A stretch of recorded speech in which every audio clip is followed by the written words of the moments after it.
Nace el 24 de febrero de 1957, oficial del Ejército de Guatemala en situación de retiro. Licenciado en Administración Tecnológica y Recursos de la Universidad Galileo. Los cargos militares que obtuvo fueron subteniente, teniente, capitán segundo, capitán primero, mayor, teniente coronel, coronel. Tiene una amplia experiencia dentro del Ejército de Guatemala. Nuestro invitado de hoy en Susana 360, Hugo Samuel Morales García. Hola, ¿cómo están? Espero que muy bien. Yo feliz, contenta y sí, ¿por qué no decirlo? Radiante, llena de luz, gracias a toda la retroalimentación que recibo de ustedes en las redes sociales y por supuesto porque con cada personaje, con cada invitado que nos da el sí para estar aquí en 360, yo conozco un poco más, no solo de Guatemala, sino que también de esos seres humanos que son luchadores y trabajadores y que nos dejan algo bueno para nuestro país, que debe ser semilla sembrada para que luego tenga fruto. Ya vieron ustedes quién es nuestro invitado en 360 hoy, el licenciado y coronel Hugo Morales. Aquí tengo el gusto de estrechar su mano. Gracias, muy amable. Esa mano, ese cerebro y su estuche completo que tuvieron la oportunidad de abrir un poco la intimidad, porque realmente es algo muy íntimo lo que vive todo personaje, independientemente si trabaje como doctor, en su caso que trabajó para el país. Es importante reconocer eso y agradecerle. La gratitud, un elemento que no puede faltar en la vida de guatemalteco. Gracias. ¿Cómo quiere que le diga, licenciado, coronel? Hugo, por favor. Le pregunto porque he tenido varios invitados por aquí que se molestan, me dice, doctor. Por eso le digo, Hugo, ¿cómo era Hugo de pequeño? ¿Cómo era ese niño? Queremos conocer, antes de hablar un poco del coronel, del licenciado y por supuesto ahora del escritor. Gracias. Provengo de una familia integrada. Mis padres eran unas personas sencillas, pero trabajadoras. Lucharon por nosotros, mis hermanas y yo, por sacarnos adelante dentro de sus limitados recursos. Crecí en la colonia Castillo Lara, de la zona 7 capitalina. Mis hermanas dicen que era un niño mimado. ¿Ah, sí? Yo creo que no, ¿eh? Ay, yo digo que sí, porque hasta los ojos la mirada le cambia. Pero eso es bueno. A los niños hay que mimarlos, hay que quererlos. No todo tiene que ser disciplina. Sí, ¿verdad? No, mi mamá era una madre muy amorosa conmigo, pero sí, eso fue una niñez relativamente tranquila. Estudié en escuela pública los primeros 3 años, los siguientes los estudié en un colegio de monjas, Asilo Santa María. Recuerdo que se llamaba, yo creo que ya no existe el asilo, el colegio ese, y pues así transcurre mi niñez hasta que ingreso al Instituto Adolfo Bécquer Central a los 12 años. ¿Y soñaba usted con ser qué cuando era niño? Pues es una pregunta que todavía no logro responderme porque de niño tenía un tío que ya falleció, que en paz descanse, que me llevaba a ver todos los desfiles, me llevaba a ver todas las actividades militares y yo creo que ya desde ese momento me gustaba conocer de soldados y cosas por el estilo. Entonces yo después ya de grande yo pedía que me llevaran a ver ese tipo de cosas. Creo que fue una de las inclinaciones de mi carrera. Entonces digamos que su tío formó una parte importante en ese ideal, en ese sueño que ahora se ha consumado y que posteriormente pues ha tenido como fruto el libro. Y entonces se gradúa y ya entra a todo este mundo totalmente distinto que digamos podría ser de alguno de sus compañeros, ¿no? Porque algunos que deciden estudiar medicina, que deciden otra carrera, pero la suya en particular, ¿tuvo algún tropiezo en algún momento que usted dijera, no, ya no continúo con esto? Pues la realidad es de que mis estudios en el Hall Central duran 3 años. Anteriormente en la Escuela Politécnica ingresaba uno de tercero básico, culminado tercero básico. En ese momento pues decido seguir como una voluntad personal, decido seguir y trasladarme a la Escuela Politécnica. Un buen grupo de compañeros nos vamos a la Escuela Politécnica. Son otros 4 años en donde ya comienza prácticamente la formación de la profesión.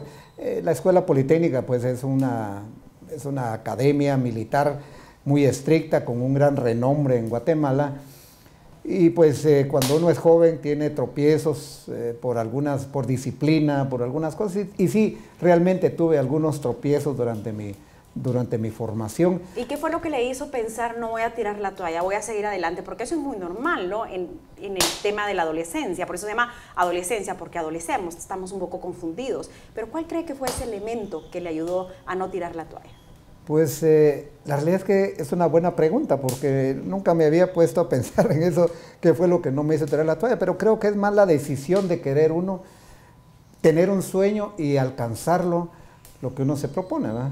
En el caso, como dice usted en el libro, yo años atrás, aunque no todavía viene eso, pues yo dije, quiero contar historias y eso es lo que estoy haciendo, ¿verdad? La determinación, entonces, el saber en resumen, sí, dónde uno va a llegar. Y eso lo tenemos que tener sumamente claro, porque en cualquier área de la vida nosotros de repente podemos perder el rumbo porque nos dejamos llevar por lo que está en nuestro entorno. Y entonces eso, lejos de ayudarnos, cuando es algo negativo, nos hace ruido. Y entonces cuando uno tiene la mirada fija hacia dónde va, no importa si hasta le toca arrastrarse, porque así pasa. En lugar de hacer pausa, seguir.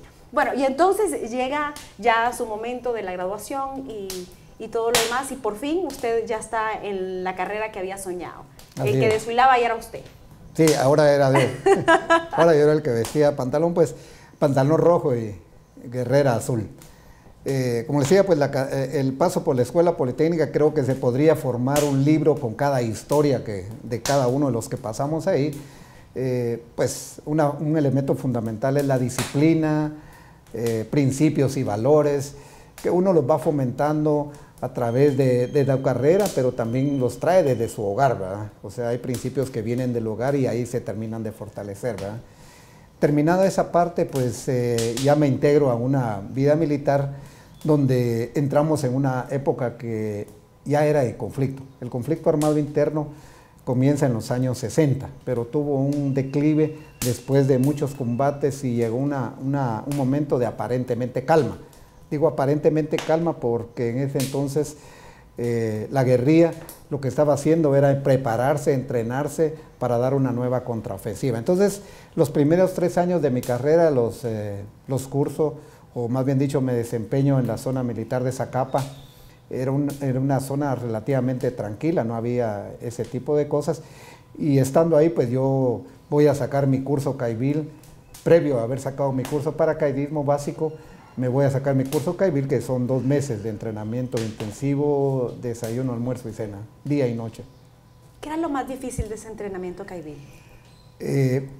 Hay 2, 3 factores fundamentales. Uno es el espíritu, precisamente el deseo de seguir, de culminar lo que uno se propone. O sea, es un fortalecimiento espiritual, hay un fortalecimiento físico por otro lado, pero también hay un fortalecimiento en técnicas de guerra de guerrillas, que era lo que estábamos viviendo en ese entonces.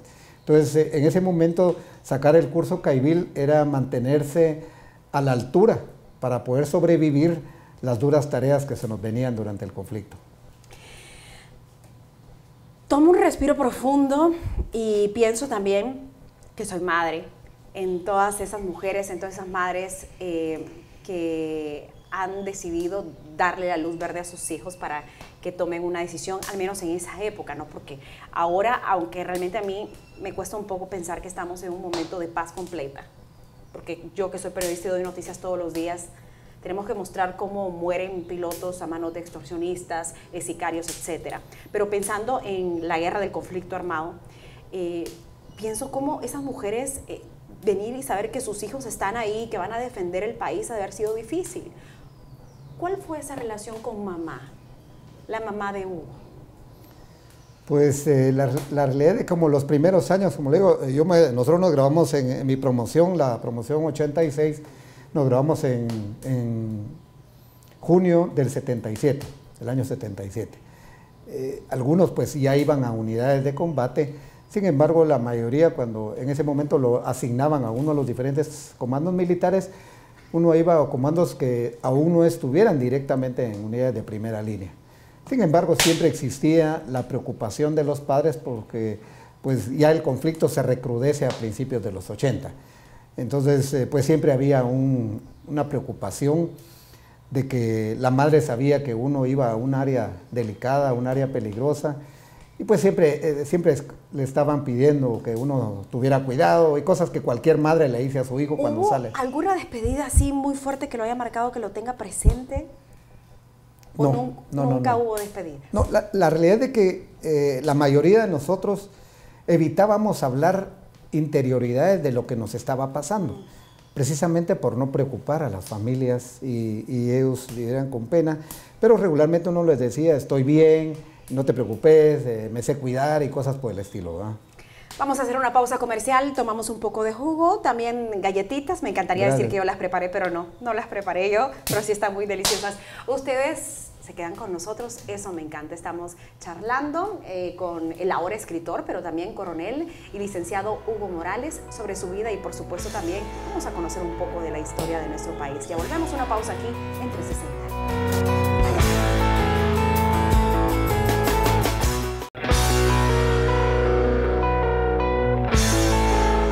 Continuamos con más a través de la pantalla de Azteca Guate. Muchísimas gracias a las personas que escriben sus comentarios. Seguimos conociendo a un personaje que definitivamente nos está dejando un legado, porque cuando uno pasa sus pensamientos, sus vivencias y lo que siente al papel, bueno, ahora con la tecnología, Hugo Morales, pues definitivamente que ya los chicos de hoy tienen en su tablet libros o tienen audiolibros, pero a mí me encantan los libros así tradicionales. ¿Es importante poder dejar esto? ¿Por qué? Bueno, realmente nosotros el ejército en los últimos años hemos sido vilipendiados. Prueba de ello es de que hoy hay un grupo de oficiales que en ese momento eran nuestros jefes y están siendo juzgados bajo unas condiciones muy difíciles. Digo difíciles porque tenemos suficientes pruebas escritas, televisadas, donde se ve que los testigos no se sigue un procedimiento como debiera seguirse, ¿verdad? Testigos falsos, gente que aparentemente no habla el idioma, pero gente que supuestamente no sabe lo que está ocurriendo, pero ahí hay tomas donde se mira personas que están chateando en pleno tribunal, pues. Entonces hay muchas situaciones que la gente no sabe sobre cómo vivimos los soldados. Nos han etiquetado como violadores de los derechos humanos, nos han etiquetado como genocidas, pero realmente eso no es cierto, ¿verdad?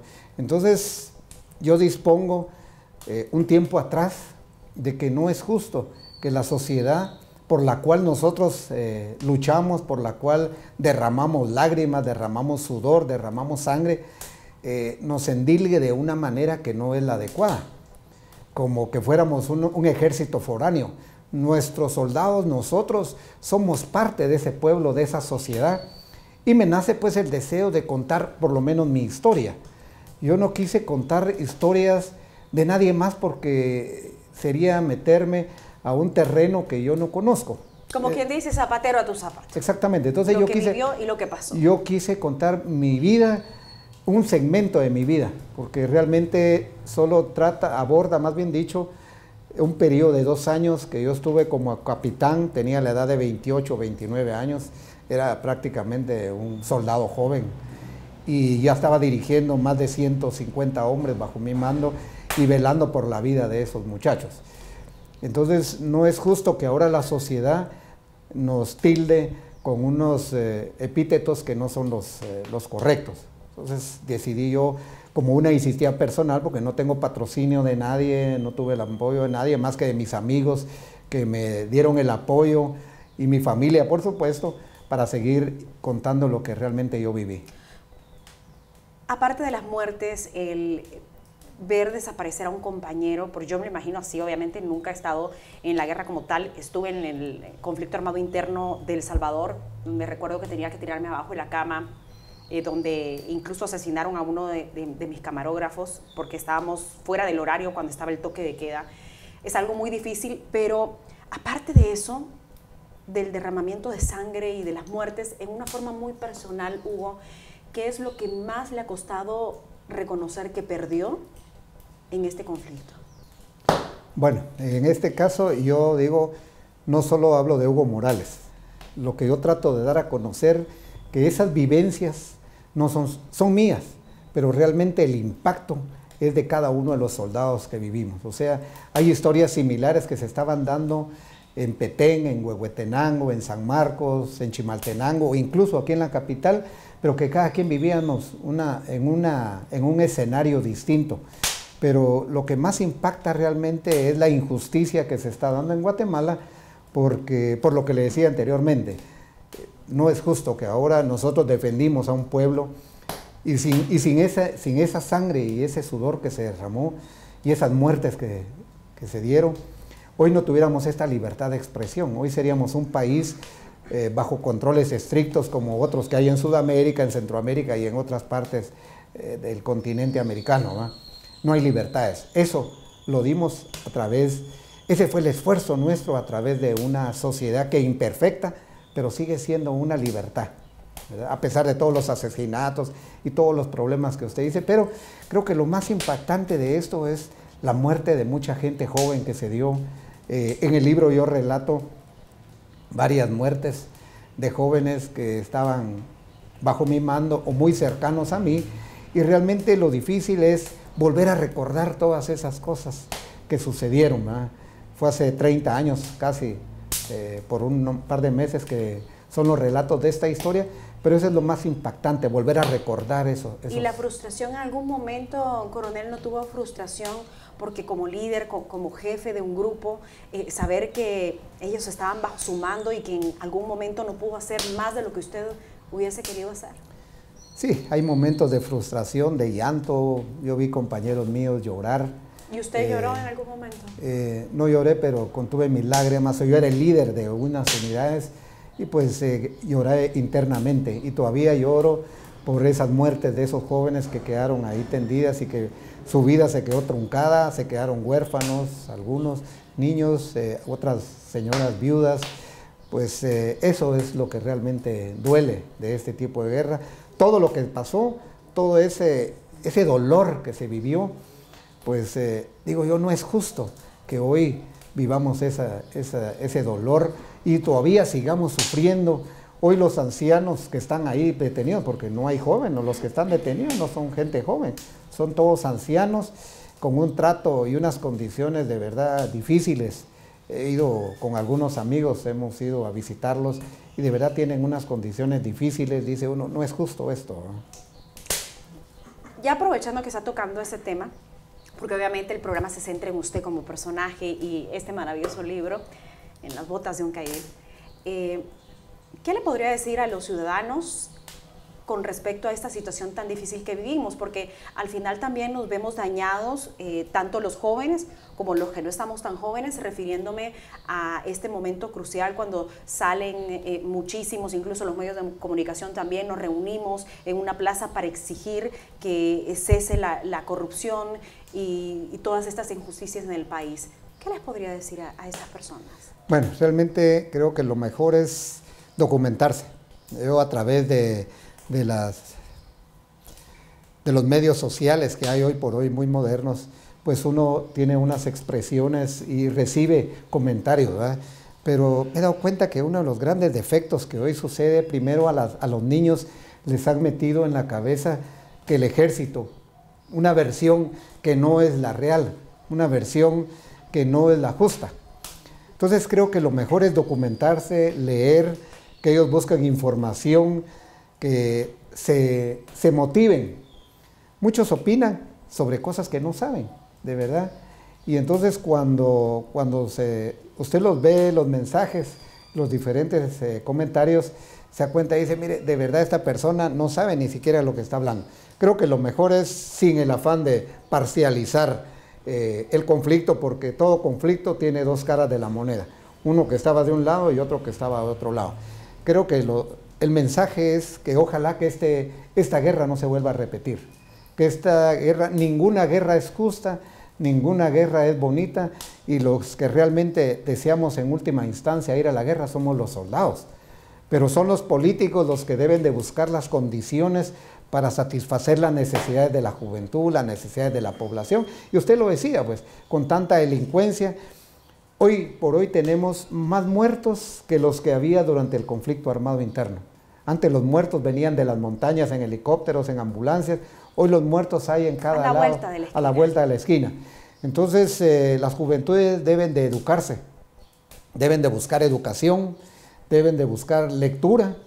Casi no lee la población guatemalteca, somos muy muy dados a no leer. Un pequeño segmento leemos o nos interesa la lectura.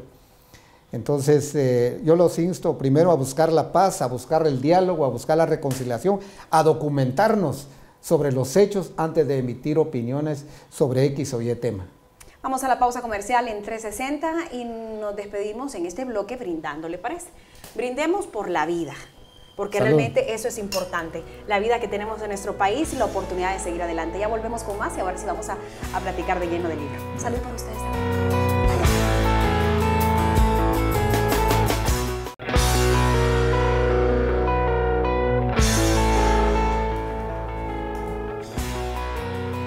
En las botas de un caidía. Interesante libro y es importante que todos siempre nos demos ese espacio para leer, para conocer de la historia y de ambas caras de la moneda.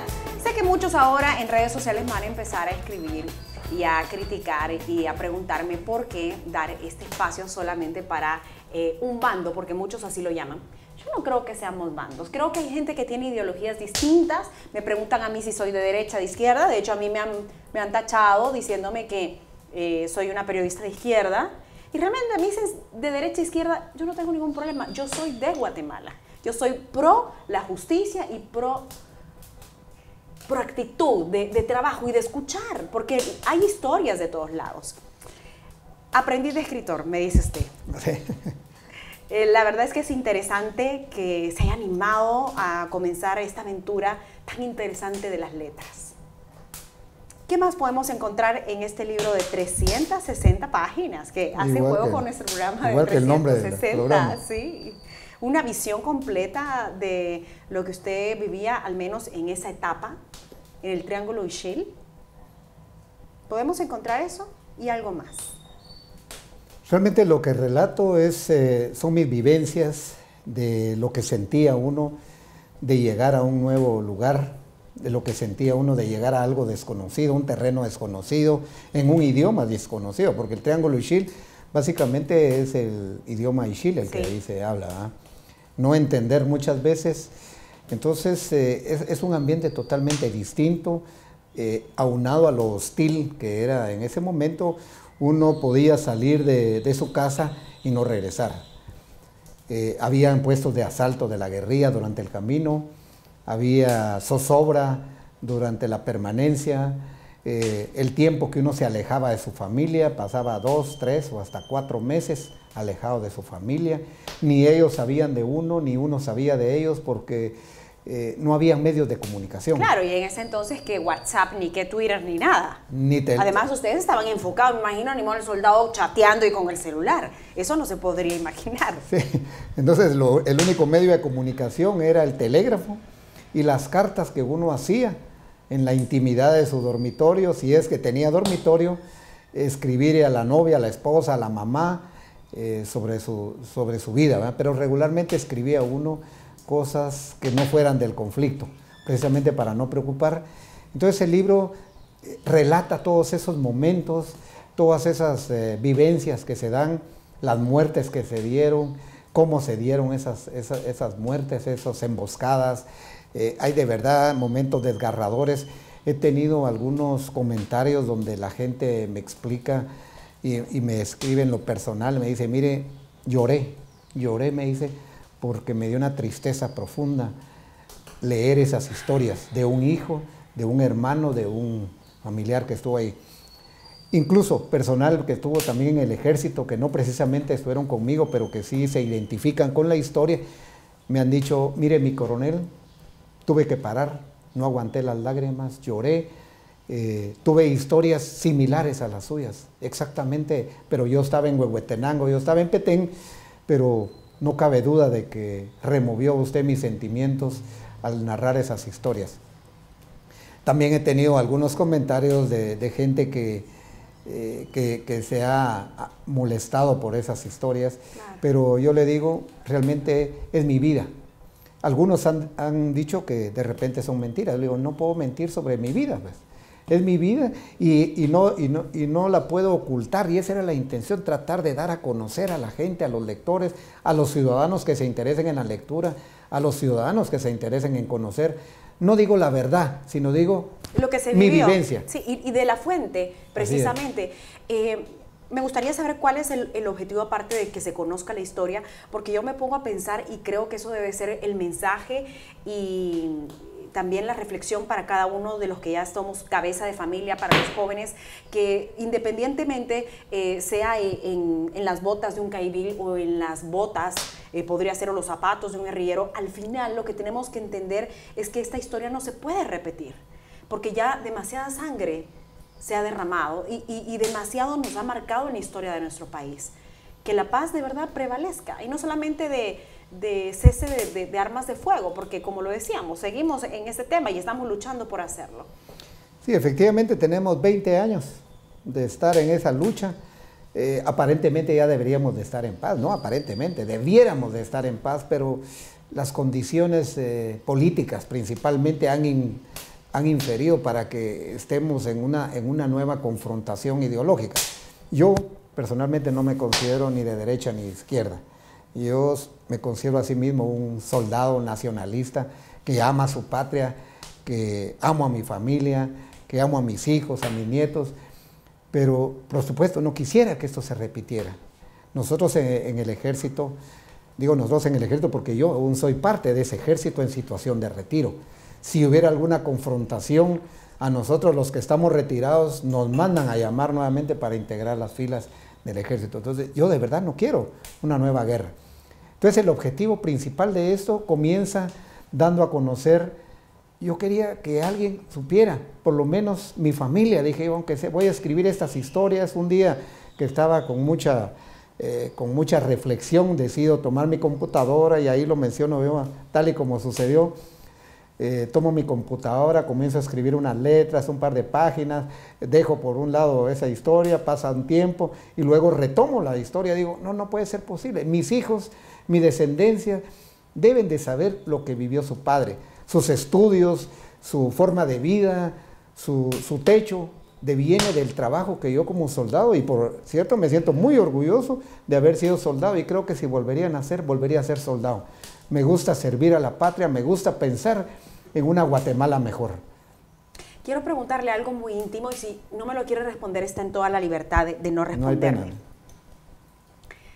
¿Ha tenido la oportunidad de sentarse, y no en televisión, en debate no, sentarse a tomar un café, a comer con algún dirigente de la guerrilla de aquel entonces? Sí. Ahora en este tiempo de paz. Sí, y no por política, sino que he tenido la oportunidad de conversar con algunos de ellos. La realidad es que yo pues no guardo rencor en mi corazón por nadie, ellos lucharon por un ideal, lucharon por una patria que ellos querían llegar a la toma del poder a través de las armas. Se dieron cuenta que esto no era posible. Nosotros los derrotamos en el campo de batalla, pero nos ganaron en el campo político, y esas las consecuencias son las que estamos viviendo hoy. Pero efectivamente sí he platicado con algunos de ellos, no tengo inconveniente en tomarme un café, almorzar, tomarme una copa de vino con nadie de ellos, porque yo viví como soldado y ellos vivieron como guerrilleros en la clandestinidad y tenían sus objetivos. Y también perdieron. También perdieron, por supuesto. En esta guerra todos perdieron. Es una guerra donde no gana nadie. Sí. Es una guerra donde hubo secuestros, hubo quema de municipalidades, se quemaron registros, se derribaron torres de energía eléctrica, hubo mucho daño a la infraestructura del país, y por supuesto esperamos que no se repita. Y precisamente a su pregunta, sí me he sentado con personas de esas, pues algunas son agradables, otras son un poco reacias. Yo soy de las personas que tal vez no soy muy dado a tener muchas amistades, tengo pocas pero buenas. Pero no tengo inconveniente también en volver a discutir este tema, aunque las veces que nos hemos sentado nunca hemos abordado la guerra. Y creo que hemos tocado cualquier otro tema político regularmente, hoy la política está muy de boga, pero no hemos abordado qué hiciste, qué no hiciste. También he leído literatura de algunos elementos combatientes de la guerrilla, cómo vivieron su vida. Y he llegado a la conclusión que vivíamos en condiciones muy similares. Ellos por su lado, nosotros por tu lado. Pero hay algo que dejar claro también. Nosotros luchamos sin el apoyo de ninguna potencia. los Estados Unidos nos abandonaron en esa lucha y nuestros jefes tuvieron que buscar las condiciones para tener munición, uniformes, comida, vehículos, comunicaciones y un sinfín de logística militar para poder salir avantes en la guerra. Licenciado, coronel, papá también, porque es papá, sí. Amigo guatemalteco, muchísimas gracias, que Dios lo siga bendiciendo, que le abra puertas. Le quiero dejar a usted un ejemplar. Muchas gracias. Para que conozca más a fondo. Yo sé que su origen es salvadoreño, pero es de corazón guatemalteco. Sí, origen de vivencia, porque sí nací en Guatemala, lo que pasa es que me crié en Salvador, pero me parece muy interesante. Le quiero dar este ejemplar, gracias. Y solo quiero agregar, el libro está en diferentes lugares de venta. No quiero hacer publicidad porque creo que me van a jalar las orejas. No se preocupe, pero usted me lo deja después y yo en mis redes sociales con mucho gusto lo voy a compartir. Entonces está como en 10, 12 puntos lugares de venta. ¿No lo ha pensado en inglés? Fíjese que ayer precisamente surgió esa inquietud con una persona que le estaba comentando fuera de set. Y pues me he preguntado yo, ¿será que le interesará a alguien que vive en Wisconsin? Totalmente, además tenemos muchos guatemaltecos que son hijos de inmigrantes que se han ido y que bueno, son de origen guatemalteco, pero solo hablan inglés. Sería interesante que lo pudiera hacer. Gracias, muy amable. Muchas gracias a usted. Gracias, un buen regalo, un libro, es el mejor regalo que nos puede tener. Gracias. A ustedes, como siempre, muchísimas gracias por la sintonía. No olviden seguir con la buena programación de TV Azteca Guate y nos veremos hasta una próxima de 360, la visión completa del ser humano detrás del personaje.